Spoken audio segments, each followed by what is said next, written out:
Assalamualaikum warahmatullahi wabarakatuh. Salam sejahtera untuk kita semua. Salam Om Swastiastu, Namo Buddhaya, salam kebajikan. Saya Raffi Rahman dari SMK Negeri 2 Samarinda. Saya akan membacakan pidato tentang milenial dan gangguan mental. Gangguan mental atau gangguan jiwa adalah penyakit yang mempengaruhi emosi, pola pikir, dan perilaku penderitanya. Di masa lalu, kesehatan mental adalah hal yang tabu dibicarakan. Beberapa bahkan menyepelekannya karena menganggap orang dengan gangguan jiwa sebagai sosok yang mentalnya lemah atau bahkan kurang ibadah. Nyatanya, Lembaga Kesehatan Amerika (CDC) memasukkan beberapa penyebab kesehatan mental dan salah satunya termasuk faktor biologi dan kimia dalam otak. Keberadaan neurotransmitter yang jumlahnya kurang atau bahkan berlebih bisa mempengaruhi perilaku seseorang.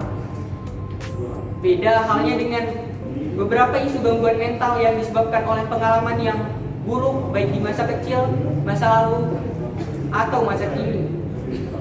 Maka penanganan klinisnya bisa dibantu oleh psikolog dan obat-obatan mungkin diperlukan. Mengingat beragamnya penyebab kesehatan mental dan sifatnya yang tidak kasat mata, maka sangat penting bagi kita untuk mempelajarinya lebih dalam dan menganggapnya sebagai sesuatu yang serius.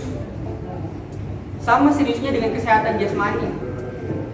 Mengingat orang dengan gangguan mental bisa menjadi tidak produktif, bahkan kesulitan menjalin hubungan baik dengan keluarga dan orang lain. Salah satu hal yang merusak mental adalah bullying. Bullying adalah segala bentuk penindasan atau kekerasan yang dilakukan dengan sengaja oleh satu orang atau sekelompok orang yang lebih kuat atau berkuasa terhadap orang lain dengan tujuan untuk menyakiti dan dilakukan secara terus-menerus. Tindakan bullying bisa menyebabkan mental seseorang terganggu. Beberapa kasus menyebabkan korbannya depresi atau bahkan ada yang sampai bunuh diri.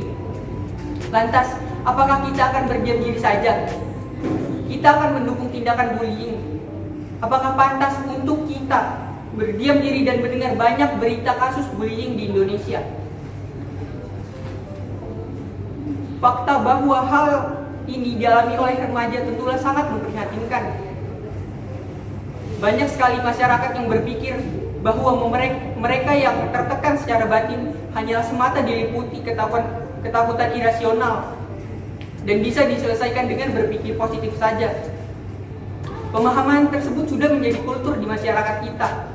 Gangguan mental selalu diasosiasikan dengan orang gila yang berteriak seenaknya di jalan atau perempuan parubaya yang berduka selama berbulan-bulan karena kepergian mendiang suaminya. Padahal gangguan mental bisa menjadi lebih dekat daripada yang kita kira. Seperti berpikir untuk mati saja daripada dihina oleh secara fisik oleh teman-temannya. Mereka yang diberikan keadaan mental yang sehat terus menyangkal segala persoalan para remaja ini. Sebuah penolakan terselubung dan narasi tentang menjadi positif setiap waktu yang banyak beredar adalah beberapa dari sekian alasan remaja tidak ingin membagi lukanya.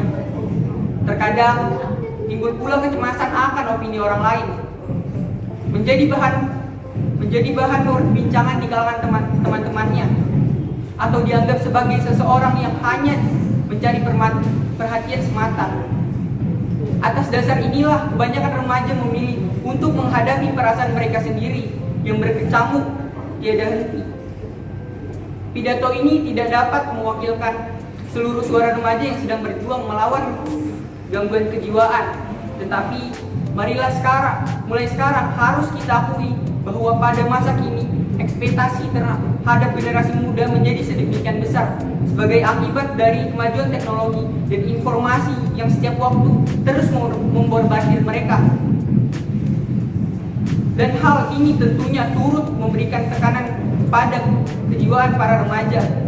Bukan tidak mungkin ketika para orang tua sedang asik menonton televisi atau tertawa bersama, ada para remaja yang menangis dan melukai diri sendiri di kamar mereka.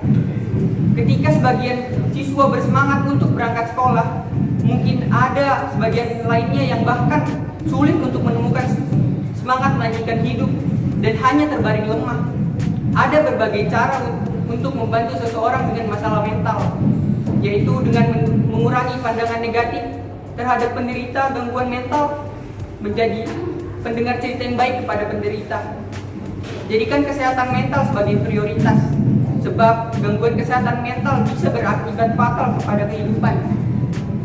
Sekian pidato dari saya. Bila ada kesalahan kata mohon maaf. Wassalamualaikum warahmatullahi wabarakatuh.